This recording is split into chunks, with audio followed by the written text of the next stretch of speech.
I am so tempted to put on my clown nose. Maybe shall I put on my clown nose for the movie reviews? I think it's only fitting, even though all right, we've got a bunch of movies. We've got In Time, the Justin Timberlake movie. We've got Puss in Boots in 3D. We've got Anonymous. We've got The Rum Diary. We've got Like Crazy. All right, so we've got a lot of really good movies coming up this week. All right, let's start with In Time because it's on the top of the pile. This is a story that's set somewhere in the future with genetic engineering, and it turns out that that everybody doesn't age past age 25. I'm going to take this off. It's just my nose. That nobody ages past 25, but you only have a year to live after that, and so time becomes the commodity. Nobody worries about money anymore, but they stockpile time and they loan people time, and you get time for working on a job, and everybody's got sort of neon figures, almost like a concentration camp number, which I suppose is part of the metaphor, on your arm. And I mean, the smart thing about the movie is that everybody's gorgeous because nobody's more than 25, right? Even though Justin Timberlake's mother is this hottie who's supposed to be 50, but I'm not sure that 50 is not all that hot anyway. It's also got Amanda Seyfried in it and Cillian Murphy.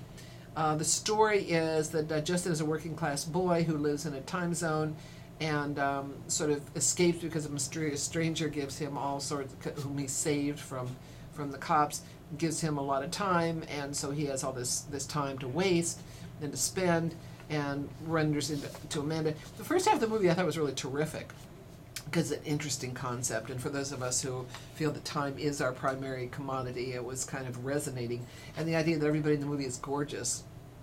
Justin Timberlake, I think, is a pretty good actor. He has that squeaky little voice. I don't know.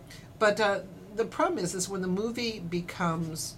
And Cillian Murphy is always terrific. I think that the movie would have worked a lot better if Justin had been the bad guy and Cillian had been the good guy, just because it would have been counterintuitive.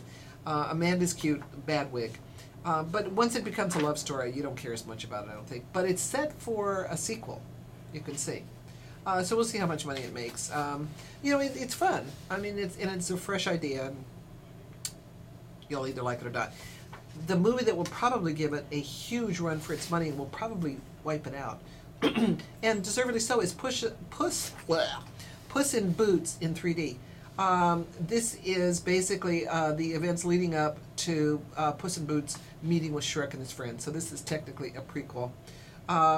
This is really fun. Antonio Banderas. I didn't like Puss in Boots particularly in Shrek, especially the last one. But this one, it's just a delight. The animation is unbelievable. The story is very clever. It's, as I said, Antonio Banderas, Salma Hayek, Zach Galifianakis, whom I'm less enthralled with. Also, there are some other characters whom I'm not going to tell you about because you'll have a good time bumping into them. But I thought this was a delight. I think I gave it like 4 stars. The animation is terrific. The kids will love it. Adults will love it. It's smart. It's funny. And I went in kicking and screaming. It was a Saturday morning, and it was terrific. So Puss in Boots is probably going to be the movie to beat this weekend. Anonymous. They're talking about Oscar buzz on this one. The question is, who wrote Shakespeare? And this movie absolutely is on the side that says, Shakespeare was a fraud. It was written by someone else. And the movie will tell you who. It also has a rather scandalous assertion about Queen Elizabeth.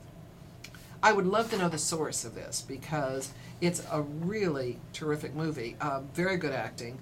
Vanessa Redgrave plays Elizabeth. Jolie Richardson, her daughter, plays Elizabeth as a young woman. The movie is worth seeing. Vanessa Redgrave. If you like English history, the Mary Queen of Scots and the plots. I mean, this is the movie for you, which I do. The first half of the movie, you need to know, or it helps to know, a little bit about some English history, the Tudors and yada yada. The second half of the movie, you don't need it. David Thewlis is in this and is terrific. It's Rhys Ifans plays the playwright. I'm not going to tell you who. I thought this was a terrific movie. This is a 4.5 movie. I'm not sure anybody's going to see it, but you should. The Rum Diary. Johnny Depp, always good. Giovanna Ribisi is in it, Aaron Eckhart. The idea is supposedly that Johnny Depp signed up for this well before Jack Sparrow. and and pirates. But this one is obviously a much more difficult thing. It deals with Paul Kemp taking a freelance job in Puerto Rico for the local newspaper, and tries to find island culture and expats who live there while drinking himself into a stupor. This was written by Hunter S. Thompson, and if you're thinking that Hunter Thompson chose Johnny Depp as his alter ego, I'd probably agree with you. This is The Fear and Loathing in Las Vegas. It's it's an interesting movie. I don't think it worked completely, but Johnny Depp is always fun to watch. And I didn't realize that Hunter S. Thompson was such an attractive man when he was a kid. Who knew? Well, maybe somebody did. I didn't. Like Crazy, this is a charming date movie. A British student falls for an American student, but she has to be deported.